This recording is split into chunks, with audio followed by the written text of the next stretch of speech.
कोनो बाधा भी ना होखे।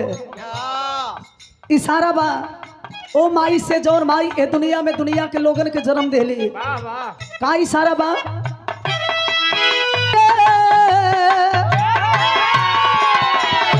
कि देई के जन्म रखलु माई हो जतान से विनती करेली मीरा मन से।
हरती पहिला जन जन से हो देखे जन्म रखलु माई हो जतान से विनती करेली मीरा मन से। हो देखे जन्म रखलु माई हो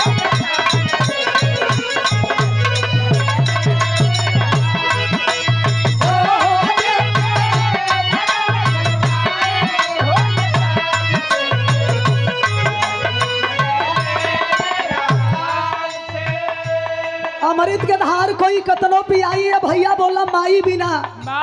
कैसे करे जवा जुड़ाई है भैया बोला माई बिना। पूत कपूत हो जाए है लेकिन माता कुमाता ना होले। ये धरती पर माई के कर्जा ना कोई चुकोले बना कोई चुकाई।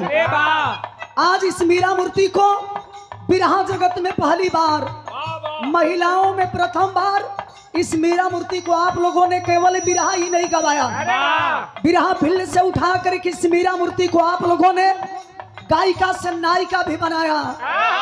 2-4 को पिक्चर में काम करे के अवसर मिलल तेरुआ सबके देन बा। मीरा मूर्ति को जो पहाड़ जैसा समाज के बीच में नाम मिला है यह माता रानी आपकी बदौलत है। ये दुनिया में ना तो हर बेटी के जन्म हुई आई नहीं, अब नाई भैया लोग इतना सम्मान दे के इतना ऊपर उठाई लोग। वंदना के दूसरी कड़ी में इशारा बाका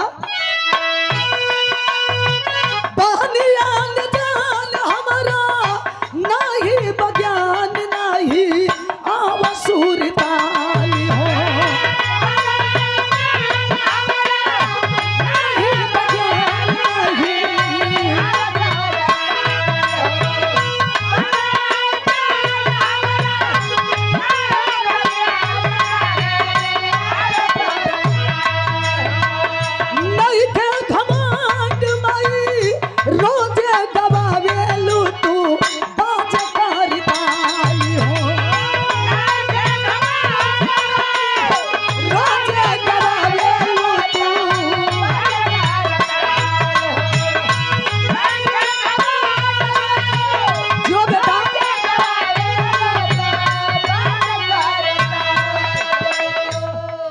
पाएगा जिसकी इस दुनिया में मां नहीं है। इशारा बा माई से कहा नहीं के घमंड माई रोज गवावे लो तू बाज करताई हो। रोज गवावे लो तू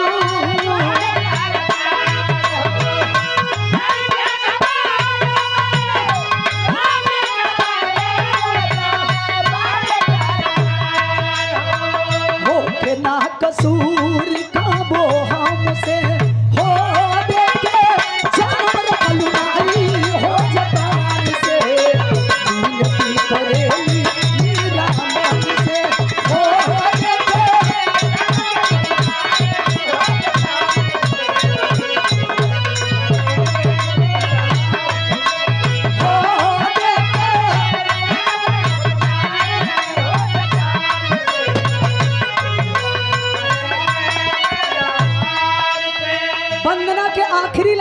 खानदान के परिचय बताते हुए इतना बताना उचित समझ रही है कि मैं किस खानदान की बेटी हूँ। इस गुरु के नाम लेने से ही विरह की पूर्ति होती है। एक बार ऐसा भी समय था कि विरह जगत में जिनके नाम से भूचाल आ गया था, उस हस्ती का नाम बता रही है।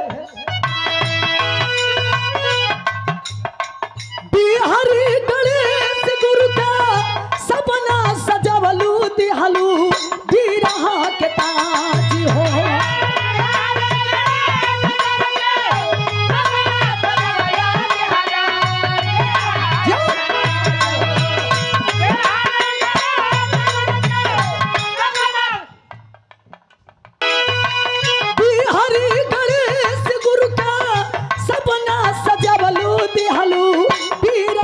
के ताज हो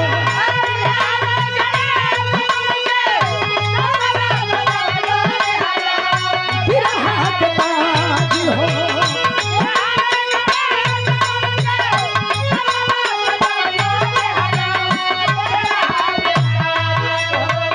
रामदेव चंद्रिका का पानी बचावलू रखिया मोसफिर के लाज हो।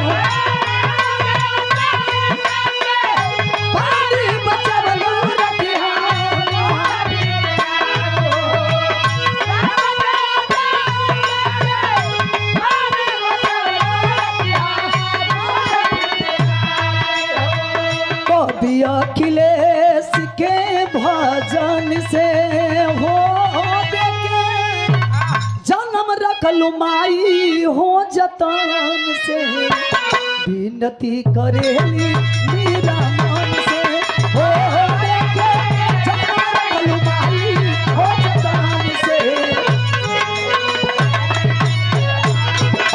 हो देखे जन्म रखलू माई।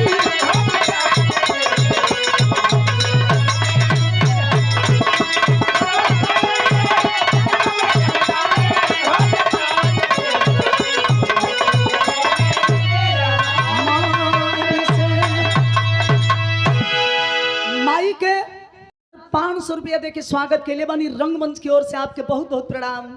आशीर्वाद के प्रतीक्षा पर मनोज यादव जी के सौजन्य से स्वागत की कड़ी में पूर्व राष्ट्र सचिव महोदय माला और सफा और सादर 1000 रुपया दे के स्वागत के लिए बनी चरण छू के प्रणाम। आशीर्वाद के प्रतीक्षा पर नेताजी के मेरे ओर से